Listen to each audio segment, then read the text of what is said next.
Member of Parliament John Taylor presented the majority report of the Legal and Parliamentary Affairs Committee, recommending that government allocates sufficient funds to compensate war claimants in the upcoming financial year. An estimated 521 billion shillings is required to compensate all affected regions, although the government has budgeted only 8 billion for 3 regions, in addition to the 40 billion approved in this current financial year. Right, Honourable Speaker, this is a very serious political issue in the respective areas, and the committee recommends that the entire outstanding bill of 521 billion be settled during this financial year. The prioritized regions include Acholi, Lango and Teso. While the report is indicating that about 24,000 have already been listed to be compensated, we've been hearing that that is not the right figure on the ground. There was Ombachi massacre where 90 people were killed. Those have never been compensated.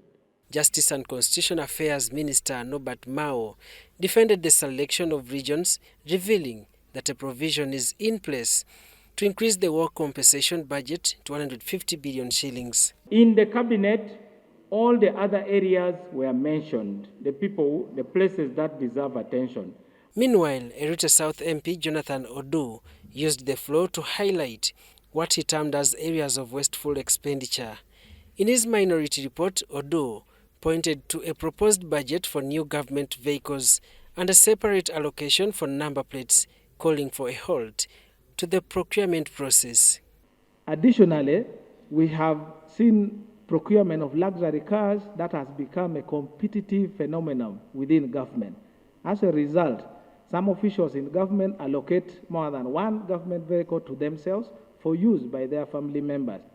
Odu also reignited the contentious debate around donations from public officials, insisting on criminalizing the practice. Why allocate taxpayers' money to an individual rather than to a service area that benefits the general public? The matter gained further traction as more MPs voiced support for the minority report's position on banning such donations. Because members of parliament, we also donate. Where do we get the money from? But what we can propose as this parliament is maybe also members of parliament should be allocated money for donations.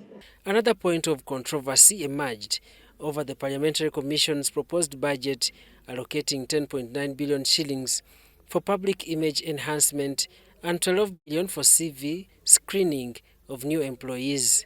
Let's just do the right thing, our image will be done. We don't need to pay somebody to clean. I don't know how they are going to clean that. However, MP Matthias Mpuga, a member of the Parliamentary Commission, defended the allocations and dismissed Odu's criticism, urging him to step aside on the matter. You cannot get a vote on my back that you won't be voted because you spoke so much about what you can't clarify. Parliament has previously come under scrutiny, particularly last year when 4 backbench commissioners shared 1.7 billion shillings.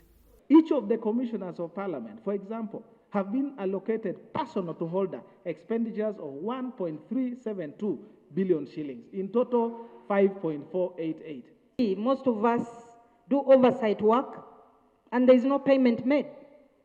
It's pending, and then a commissioner who is supposed to be representing us, the commissioners have 5 billion.